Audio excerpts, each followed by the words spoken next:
mbokk yi seetaan Dakar Midi ñu ngi leen di nuyu kenn ku ci nekk ci turam ak santam di leen baal ak di leen baalu ak ci weeru koor bi di weeru jàmm tey nag ñu am mbégte ci suñu plateau laajal ma tontu dalal Pape Ndiaye Ngalgou bi nga xam ne moo jiite le mouvement jàmmi réew mi ñu fas yéene waxtaan ak moom ci mouvement bi ak ci li muy yëngu Pape Ndiaye Ngalgou ñu ngi lay nuyu. maa ngi lay fay sama sëriñ sama rak sama xarit yéen waa Dakar Midi. kontaan tamit ci dalal bi ngeen ma dalal ndax mën naa wax ne kat fii mu sama kër la kon nag bég naa lool ci teew bi ma teew ci seen barab bi tey incha allah. ñu lay gërëm bu baax di la sant di la fay aussi comme ni ma ko waxee sànq ci présentation bi yow yaay jiite le mouvement jàmmi réew mi est-ce que mën nga ñu wax tuuti ci mouvement boobu lan moo ko wundu ak lan mooy lan mooy solom. jërëjëf waaw comme ni ko àdduna bi yëpp xamee jàmm moom mooy baasu lépp ci àdduna bi dañuy yàgg wër àdduna ñun gis ne àdduna bu foofu dem les pays yi gën a développé yi gën a am développement ak émergence ci jàmm lañ tabaxee seen dund rawatina nag dëkk bi dëkk muy Sénégal dafa am ay maam yu baax yi fi nekk seen dund yëpp ak seen ñaan moo doon Sénégal am jàmm ci biir ak ci biti muy suñu maam Cheikhul Khadim maam Seydi Hadji Malick maam Limamou Laye maam Abdoulaye Niass maam Bou Kounta maam Amary Ndack Seck ci Thiénaba ñëpp seen ñaan moo doon réew mi dal ak jàmm am sutura am xéwal ñu ngi si jamono itam suñu maam ji baax ja Alaaji Abdou Aziz Dabakh ndeysaan yal na yàlla yokk leeral doxam yëpp ak idéologie am yëpp mooy fu mus dégg luy ñaaw rek wala luy indi histoire rek teg na ki tànkam musaa muy étudiants yi muy assemblée bi teg ba léegi sax lu xew rek buy teggee ay kàddoom loolu saafara gis nañ ko tamit ci suñu bàyyi Cheikh Mouhamadou Lamine Bara Mbacké yàlla na yàlla yokk leeral moom tamit bari na ay conflits yi fi amoon fi da am di daan dox te ñoo nag ñooy suñu ay réewaay nag biñ gisee nekk jamono réew mi di yëngu rek te dëkk duñ ko wax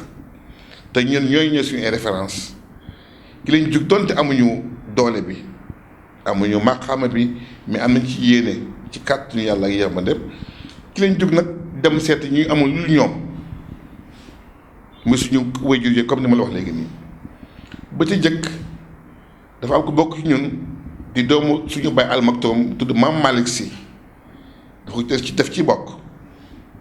biñ ci waxtaanee moom mu jot la ko bàyyam Al Maktoum yal na yàlla yokk leeram góor gi ne ko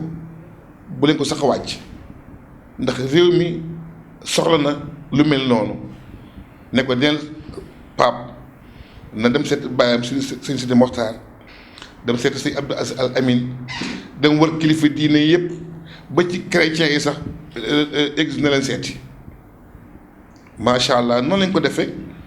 bi ñu ñëwee ak suñu mbooloo ñu jug dem seen sëñ Sidi Moxtaar ca Touba ndeysaan ba ñu ñëwee daf ñu dalal ñu wax ko tànk yi ñu yëkkati xam ne li lépp dox jàmm ci réew mi rek moo tax Mbàkke ñëw ziar la kii daf caa bëgg lool teraanga booy defal nañ ko keroog yàlla xam na bañ ci jógee ngi dem seeti mbokk mi ci teewaawoon si Abdoul Aziz Al Amin ndeysaan mooy la même chose mu bëgg lool ne ma man de Pape tey jaaxle naa man ko góor gi lan la mu ni fi ma toog nii suba ak léegi ñetti nit ñëw nañu fi naan góor sëñ bi wax lañ ci réew mi ñetti nit yow ngay ñëw di sama njaboot di mu wax looy dox jàmm réew mi kon sant naa sa borom te boobu may ànd ak samay dëkk ñi dëkk Tivaouane ña nga ci ñi dëkk Touba ña nga ci ñi dëkk Ndiassane ña nga ci même ay ñu doon julli sax ñi nga ca ci délégation kon ci gàttal jàmm ci lépp àdduna lu dul jàmm rek jàmm ko gën te sans jàmm dara fi nga fi même fi ñu toog nii di waxtaan nii bu jàmm amoon du mën a ne comme ni nga ko waxee ci gàttal dafay mel ni ñi nga xam ne kilifa diine yi nga xam ne ñoo nekk ci réew mi yàgg œuvre ci jàmm def fi lu nekk mu ngir boole nit ñi ci barab bu ñu mënta féetee ñooñu ñoo leen inspiré comme ni nga ko waxee parce que man dama la bëggoon laaj ne la lan moo waral tey mouvement jàmm parce que dañuy gis mouvement boo xamante ni day yëngu ci politique mouvement bi nga xam ne day yëngu ci santé bii ci économie mais ñun dañuy yëngu ci jàmm maanaam yéen da ngeen boole lépp rek li leen ñor mooy fexe ba domaine bu mu mënta nekk ñu jiital ci jàmm. loolu am na solo. ñu danaa ci kontaan nañ sa question bu am na solo trop ndax yi nga wax yëpp ñun lañ sant yàlla ba tey sax dafa mel ni daal mënuñu la wax sax xel mi ak xale bi fa lañ ko jëlee ndax tey bari na tey kuy wax mouvement mbaa ngeen association sa bopp la tax a jóg sa bopp la tax a jóg ba ñu li ñuy def ñu ngi koy wàcc alxuraan réew mi rek mu ñu tax a jóg ndax jàmmi même les partis politiques su amul cohésion d'idée du dem bu amul jàmm du dem gouvernement bu amul jàmm du dem li ngay wax même santé bu médecin amul jàmm du dem même la gendarmerie ak police bi amul jàmm seen biir dara du dem ñun donc ñun dañ ko olof di wax dañ ko ndar képp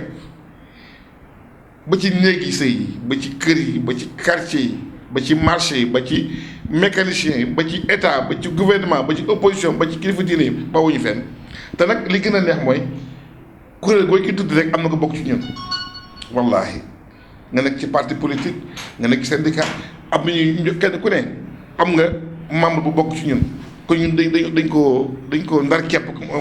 comme ni ñu ko mën a waxee. macha allah loolu am na solo kon mu mel ni yéen jamono ji ñu toll exactement ci contexte bi nga xam ne fii la Sénégal toll yéen am ngeen liggéey bu jafe wala am ngeen matière comme on dit parce que fi ñu toll nii Sénégal yëngu na même bu fekkee ne juguñu dóor amul dara amul mais que xel yi tey na nit ñi ragal nañu. Est-ce que yéen a ngi liggéey déjà ci jamono yi ñu toll est-ce que yéen a ngi fexe pour dajale nit ñi pour que nit ñi di faral di waxtaan parce que wax dëgg yàlla ñu ngi dégmal ay élection te réew mi daanaka yoon bi mu jël suñ ci jógul amaana mun na jéggi dayoo. waaw loolu man de comme ni nga ko doon defee rek jamono gën am bu gën a garaaw bii amoon na bu gën a garaaw bii xam nga tamit li tiitaru naa dañuy wuteeg ñu bari ni ñuy defee parce que ñu bari dañuy def pour ñu gis leen wala di ko siiwal mais mën nga dox li ngay dox bu fekkee yàlla moo tax nga ñu ak réew mi te du am fanfare du am mbumbaay du ko am waaye comme ni nga ko waxee léegi nag comme jotaay bi nga ma may teg si seen plateau Dakar Midi bi dana permettre encore ñu gën a sensibiliser nit ñi gën leen ñaanaat rek na leen réew mi gën a ñor na réew mi ëpp leen daraja seen ay bëgg-bëgg bopp na réew mi jaral leen seen bëgg-bëgg parti ndax parti ab xaaj la rek parti mooy lan ab parti mooy quelque part rek mais li anglais bi lépp mooy réew mi nag kon nga bëgg sa parti baax na de waaye nga bëgg réew mi nag parce que sa parti ci réew mi la bokk te dafa am suñu bay almaktoom yàlla na yàlla yokk leeram dafa mës a am lu mu wax nee na la seule idéologie qui vaille c'est d'être sénégalais ni d'être APR ni PS déedéet nekk sénégalais bëgg sa réew mu loolu may patriotisme loolu na xaw na manqué tuuti te war nañ ci di ci sumbaat nag di ci naaxaat nit ñi ñu bàyyi sa intérêt personnel koo dégg mu xuloo en général koo dégg mu xuloo mbaa mu saaga rek intérêt boobu nag moo tax mais baatu nation xam nga équipe nationale bi football da nga naan toute la nation derrière l'équipe noonu lañu war a dundee nag suñu lépp. ñu ba est-ce que macha allah am na solo dagguma la est-ce que mën nañu xam tey mouvement bi ci wàllu membre ci wàllu nu mu toll statut fu mu toll jamono yi parce que yaa ngi wax sànq ne am na benn un membre de la famille si. waaw bu ci bokk. wallaahi non gis nga nag loolu moom buñ koy lim fi ñuy fanaan xanaa ni comme ni orma suñu kilifa yi rek. comme ni ma la wax léegi maam Malick Sy Al Maktoum mi ngi ci biir suñu lépp nag suñu lépp ku baax muy sëñ Maam Mor Mbàkke mu sëñ Fallu ak ci Touba xam ni moom lépp luy daara di juma moom la ko xalifa bi dénk sëñ Maam Mor Mbàkke sëriñ Moutala Mbacke mu Cheikh Mouhamadou Lamine Bara Mbacke Habib si ba sëñ ba borom daara ji bëgg démb ñi ngi toog di waxtaan ci loolu ci la bokk. Ibba Laay Seyni mi ngi dégg ci Yoof ci la bokk soxna ay mu Seck boo si Alpha Mamou Seck ci Thiénaba ci la bokk. am na ku ñu tooyee ñu doomu Baay Ñas bu ñuy wax MC Ñas am doom mooy doom ci maam Ibrahima Ñas ci la bokk. Xalifa Kunte ci Njaasaan gi ci la bokk mais am na ñu nga xam ne si ñu ngi ci ay parti politique sax ci lañ bokk xëy na comme dafay xaw a compliqué ñoom dañuy bokk ci ñu fi ku mel ne Massamba Sall mi ngi ànd ak mooy tay farati ci la bokk. Seydou Gueye mii ministre bi bis na Pape indi ma sama carte ma jël ko le gosse là qui est avec Mané Sané de Ali Haïdar ci la bokk te ñun fépp ñoom dañuy am information duñ ko wax bu ñu yëgee fenn fu am jafe-jafe dañu koy yëgal ñu ngi dem dox dañ ci war a dox moo tax bu ñu lim benn par benn ba ci Pape Mbaye Étincelle Couture bi ngay dégg ci la bokk bari nañu am ko ñuy wax Mamadou Ndiaye il est à Saly Portudal en France Asifal ma nga fa nekkal ñu fa boo demee Espagne ku tudd Xadiña moo fa nekkal ñu fa. yéen seen intervention yi naka lay demee dafay am ay coow yu am wala ay ñagas-ñagas ci yenn diggante nit ñi contacter leen ngeen dem fa def médiation wala naka ngeen di. ci laa lay jox benn exemple war a mat léegi at dafa am coow lu bëri lu amoon fii ci marché HLM la mairie et les ambulants. comme li ñuy dox dañuy dox ci jàmm am ko ma woo ne ma sëñ Pape yëngali xew ma ko li xewati mu ne ma daal tey la alxames waaw ma ne ko waaw mu ne ma ay samedi day mairie bi te yëg naa ne xale yi ils sont armés ne sa bakkan lañ ki teg kon nag comme yow dañ lay suivre ngay dox ci jàmm buñ seen nga jëm ci rek ma ne ko yàlla baax na ba mu jógee laa fexe ba am contact gu le maire monsieur Babacar Seck de passage maa ngi koy nuyu moo woo ko mu recevoir ma ak sama délégation loolu c'était le vendredi ma ñaan ko ne ko de dama dégg coow fii ci marché yow ak sa commerçant HLM yi dana doon ñaan fekkee mën nga doo may ñaari fan ba ñett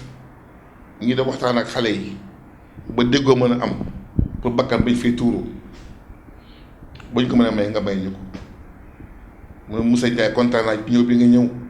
mu Sénégal lii ma fi manqué woon wallahi mi ngi may dégg mun ma kenn mosuma wax lu mel nii mais li ma doon jàpp pour def li may def samedi may naa la ko may naa la ba lundi wala mardi nga ñëw ma jóg ak ñi ma àndaloon maa ngi ay document maa ngi ay photo maa ngi lépp pour wax la booy def lu baax jarul wax ci kaw Sénégal léegi waxu mbumbaay moo fi ëpp ak waxu gis leen moom moo fi bari mais bu am na boo koy dox jarul siiwal yenn yi ma dem gis xale yi pendant 2 jours ñoom bu ñu wàccee si guddi gi 22h parce que ba 1h ba 2h maa ngi ñoom ma leen di ñaan ba seen taabal yi seen bagage yi ñu jël ko yóbbu ko ba jàmm am fa keroog la maire bi ma recevoir ba may dem di ko rendre compte daf ma gërëm jël sa keroog teraanga jël sa teraanga ay je me rappelle ay bon essence ne ma yow Sénégal yi ñëpp la war a jàpp ndax li ngay dox ci réew mi ñëpp nga koy doxal te mën nañ ci lim yu bëri. da ngeen ci léelu bu ngeen ko defee ba pare dañ leen ciy fay. déedéet wallaahi ku ñuy fay xanaa fay yàlla lañ ci yaakaar. kon mouvement bi naka lay dundee seen. suñu yëfi bopp rek. suñu yëfi bopp rek dañuy cotiser suñu biir am nañ nag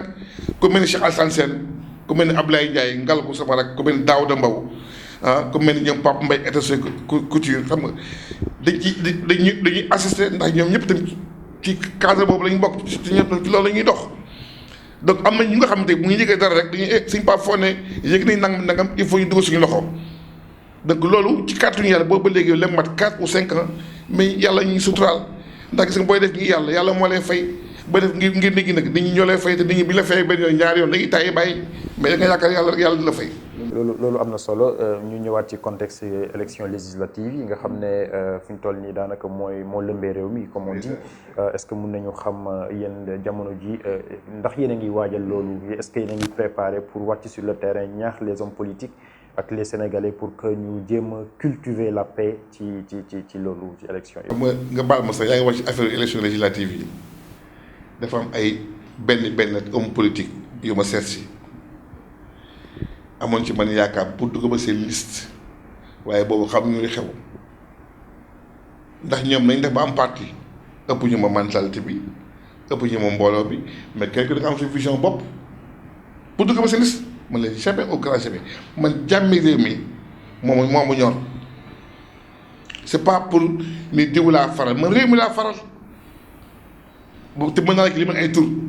kenn ku ne woo ma Pape alors oui dañu bëgg ñu jàppale ñu si ngi def la suñu ay liste nangam man kenn du ma employé ku may employé réew mi moo tax moo may employé te kon su ma faral ci benn parti mais dootuma mën a wax ci dëgg mën a compte parce que am nga couleur pare mais sama couleur mooy c'est le Sénégal boo tax am nañ sax ay waxtaan yu ñu war a def dans la semaine pour xool benn plan la ñu mën a jël pour gën a sensibiliser waat nit ñi les hommes politiques les militants les partisans ñu xool même ci wàllu communication ndax des fois man ma dégg nit wax ci télévision wala ci média damay am kersa te àdduna jaru ko poste bi ñu lay fal jaru ko tey ku nekk nañ jëlaat xam nga culture lu am solo la damay wax ni man am naa chance nekk naa Japon def naa fa ñetti at seen culture wala la culture asiatique bi ci yar ak teggin la njëkkee li ñuy wax tarbiya nit ko bëgg amul mënoo def lu taxaw te lépp ci yar ak teggin nga mën a def pour développement am kon kuy communiquer mbaa ngay wax ba ci sur tous les plans rek lu nit di def nag da ci jiital yar ak teggin ak patriotisme xam ne réew mi moo la war a gën a ñor sa yëfi bopp wala yëf fa nga far kon loolu dinañ ci taxawaat def ci ay waxtaan xool Dakar Pikine Mboro Kaolack fi lépp de xool ni ñu koy defee ay waxtaan ci réseaux sociaux yi ci télévision yi ci fu suñu baax mën a àgg daal ci kàttu yàlla dinañ ko mën gën a def pour ñaan nit ñi ñu dem ci ak xel ak dal mu bañ am wax bu ñaaw bañ a am jëf ji ñaaw maa ngi dégg Oustaz Alioune Sall ndeysaan Oustaz Alioune Sall ku ko fonk laa nee na lu defaru loxo ak làmmiñ ñoo ko defar waaye lu yàqu tamit loxo ak làmmiñ moo ko yàq kon bu ñuy jëf nañu xam li ñuy jëf lan la kon bu ñuy wax tamit dañuy xam li ñuy wax lan la. dëgg la maa ngi fàttali mbokk internet Dakar Midi que yéen a ngi seetaan seen émission laajal ma tontu tey ñu am mbégte lool dalal Pape Ndiaye Ngalgou nga xam ne moo jiite le mouvement Jàmmi Réew mi ñuy waxtaan ci mouvement boobu di waxtaan aussi ci actualité bi nga xam ne moo dominé ci Sénégal jamono ji nga baal ma Pape Ndiaye ma dellu tuuti ginnaaw laaj la mouvement bi ku ci bëgg a bokk nag. mouvement ku ci bëgg a bokk sunu siège mi ngi fii d'ailleurs boulangerie jaune boo ñëwee ba ci boulangerie jaune boo ñëwee état couture ci kaw ci atelier Pambay état couture fu siiw la fi ñëpp di ñawloo ca kaw ba fu ñëwee suñu siège fa la nekk képp ku am idée fu waay yi yéege nii ñagas war na am fenn wala am benn idée parce que lu baax tam du doy lu baax du doy suñu numéro téléphone xam nga après dinañ ko bàyyi yéen bu en cas bu leen wooye nga joxe suñu numéro fu nit am ci idée wala nga yëg luy bëgg a yàqu wala lu ñu mën a defar nga ñëw ànd ko ñun ñu ànd ci jàppale leen ci rek parce que mu ñoo nekk fenn mu ñoo nekk fépp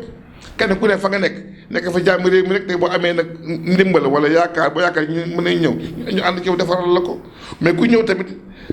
ça nous fera un grand plaisir nga jàpp ci jàmm réew mi ak fu mën a waaye mën a bokk nag dëkk boo mën a jógee parti boo mën a bokk ubbi si buntu ñëpp. loolu xam nga li ci am solo mooy mouvement bi ni mu tudd moo njëkk am solo ndax jàmmi réew mi moom koo ci woo ku nekk rek di daf la ci wuyu si li ma bëggoon xam léegi contexte oblige comme on dit ñu ngi Youssou Ndour sax laay wax tudd ko moom moo lancé Festival Salam mu nekk ci 3e édition commencé na barki Bik donc ñu ngi ci yéen ñi nga xamante ne da ngeen di dox ci jàmm loolu aussi festival la boo xamante ne ni mun nañ ne am na solo ndax ci jàmm bañ na ko ba salaam la tudd te salaam mooy jàmm yéen ñi nga xam ne da ngeen am mouvement ñu tuddee ko jàmmi réew mi naka ngeen gisee festival boobu. waaw xam nga lépp lu ñu tuddee jàmm moom ñun mënuñu def lu rafetlu ko waaye li muy rafet mënoon na gën a rafet. mais lépp lu tudd jàmm ñun dañ koy rafetlu. waaye mënoon na gën a rafet. waaw loolu kay moom a jaaxal lu tax nga ne mënoon na gën. mënoon na gën a rafet parce que boo nekkee ci réew mi nga dégg kuy dox yow li ngay yëngatu moom mu ngi ciy yëngatu te ngeen bokk génération mais boole ko ci. waaw dañ la cee non parce que jàmmi réew mi jàmm mooy salaam rek te yàlla dogal na ñun ñoo jëkk nekk mouvement citoyen yoo xam day dox jàmm ci réew mi nag wax dëgg yàlla kon boo wootee salaam boobu boole ñu ci rek ñu jàppale la ci nga mais heureusement ñu suñu jàmm yemul ci weeru koor suñu jàmm c'est pour toute la vie suñu jàmm mooy suñu jàmm ñun luy ñaan yàlla mooy suñu jàmm di ñu am jàmmi àdduna ak jàmmi àlaaxira kon suñu jàmm yemul ci weeru koor rek. kon yéen boolewuñ leen ci. boolewuñ ci mais suñu jàmm du fecc ak way ñu jàmm li ñuy dox la ak di ko wax. waaw mais ñoom fecc ak wéy bi wéy tagg yonent bi. waaw ba mais yéen su ko bëggee da ngay matale képp ki wax jàmm nga lu mais doole day gën a yaatu tey boo amee structure bu tudd jàmm nga am ki tudd salaam ki tudd paix mais boo seen idéologie mu gën a rafet bu fekkee yàlla tax ñuy wax nag laa wax bu fekkee yàlla moo tax ñuy wax dañ ci boole képp ki wax jàmm nañ la ci boole rek. kon da nga jàpp ne démarche bi ñu utilisé ci festival bi baaxul. du mën a sax bon na mais mënoon a gën a baax daal mënoon a gën a baax parce que tey boo ñëwee ci am dëkk fekk kii am idéologie bii soo bëggee bu fekkee da nga ci waxtaan ak moom wala nga boole ko ci wala nga bàyyi ko ci xel wala nga invité ko sax. est-ce que yéen jëm ngeen dem ci ñoom pour waxtaan. ah non duñ ko defal kenn nag loolu yàlla duñ topp ci ginnaaw kenn de laaj quoi que ce soit bien que suñu ay nit lañu nag suñu ay wëlër lañu mais duñ ko defal kenn nag. dafa mel ni affaire boobu neexul la. neexuma parce que boo amee nit ki boo amee sa nit muy def benn idéologie nga fekk ko ci mais tamit am ñu koy jege ñu koy jege lool am na ñu koy jege trop mais xam nga bi ñuy sos kii bi ñu ngi toogoon ak ñun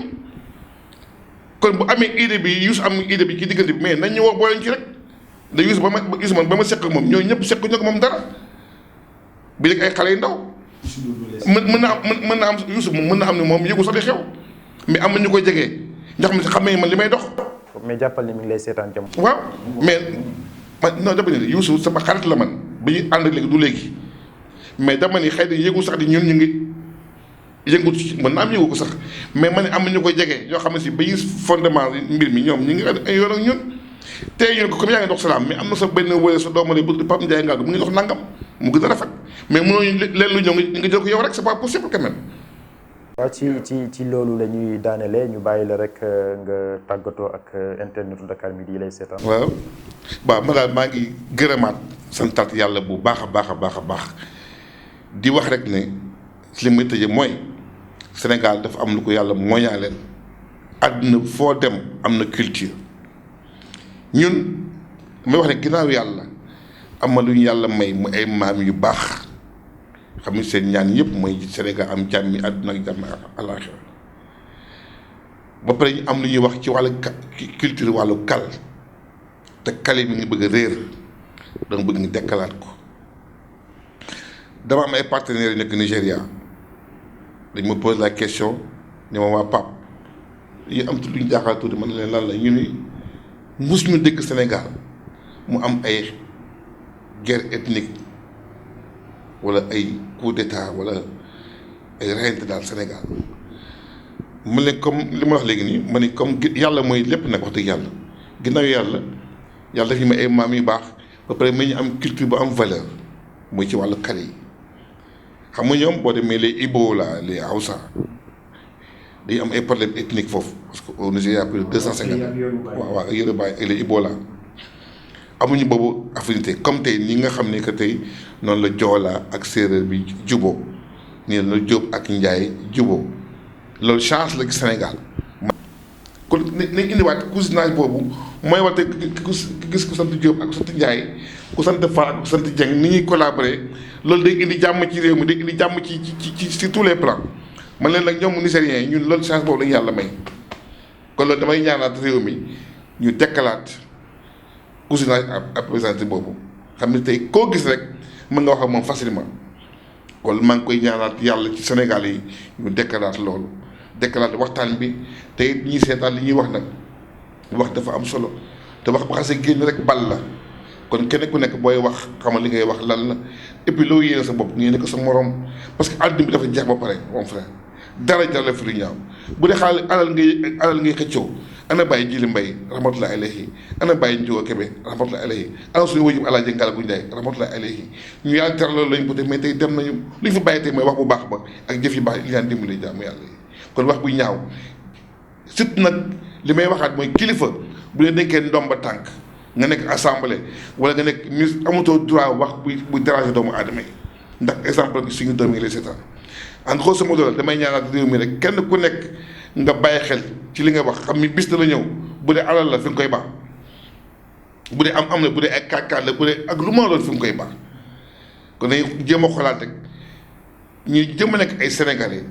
nekk ay patriotes nekk ay frères et sœurs tey man mën naa juum mais su boobaa ëllëg nga nekk ci ay médias di yàq sama der mais woo ma ne ma sëñ Pape li nga def waroo ko woon def man la jërëjëf mais léegi li bari léegi tey lu am du indi jàmm mooy lu di créer ci ay nit ci ay WhatsApp ak ay Facebook ak ay internet lu la neex nga sa mbokkam jullit te dara du ko dëgg loolu tam baaxul du indi développement ci réew mi kon li ñu bëgg wax yëpp xajul fii am nañ yéene yàlla si boppam xam na suñu yéene yàlla ci yàlla jàppale buy njëriñu réew mi di njëriñu waa Sénégal yëpp di ñaan jàmm te li ñu jëm muy ay élection ñu dem ceeg xel mu dal ak xel mu tey def jàmm ku ci yàlla jox ndam ñu nangu li yaa am ndam la ku yàlla xëy na nga xam ne tam yoon yemul ci benn di ñaan jàmmaat ci réew mi di ko ñaanal suñu kilifa diine di ko ñaanal suñu mbokk internet yi suivre émission bi yëpp di ñaanal encore yéen waa kër waa Dakar Midi franchement parlé ñu ngi leen di gërëm bu baax a baax ndax ni ngeen defal ci gàmm ga tamit ñëw nekk ak ñun màggal ngeen nekk ak ñun kon ñu ngi ñaan yàlla si rajo bi nekkat ay rajo yu gën a yaatu ci bàkk Seydina Muhammad sallallahu alayhi wasallam. macha allah yal na yàlla nangu ñaan parce que képp kuy dox jàmm moom li baax rek mooy ñaanal ko lim nekk yàlla matal ko vraiment ñu ngi lay gërëm bu baax di la sant di rafetlu aussi sa teewaay ndax ñëpp xam nañ sa programme donc nga bàyyi sa yitte yëpp donc lii dox nañ ko ci diggante bu gaaw nga bàyyi sa yitte ñëw vraiment toog ak ñun waxtaan ak ñun ñu ngi lay ci gërëm bu baax di la ci sant mbokk yi ñu ngi leen di gërëm yéen aussi ci teewaay bi di leen jox dig daje ci beneen numéro seen émission laajal ma tontu jaa ngeen jëf.